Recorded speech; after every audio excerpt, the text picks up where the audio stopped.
Үндсэн хууль зорчсон шүү. Надаас аль биесээр ууршилт гуйхгүй бол би үндсэн хуульд хандна. За юу. Үндсэн хуульд хандна шүү. Протоколд тэмдэглэгдээд үлдсэн шүү.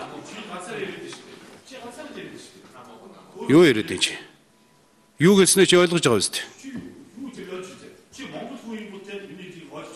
Чи юу яриад энэ? За энийг чинь бас би бүгдийг тэмдэглэж авч байгаа шүү. Тий. Тэгээд юу яриад энэ чи? Чи тэгээ юу яриад энэ? Чи эх орноос намайг хөөдөх юм. Чи дөрөв хэлсэн шүү дээ. Энэ хүмүүс гişүү сонсож байгаа шүү дээ. Гişүү сонссон шүү дээ.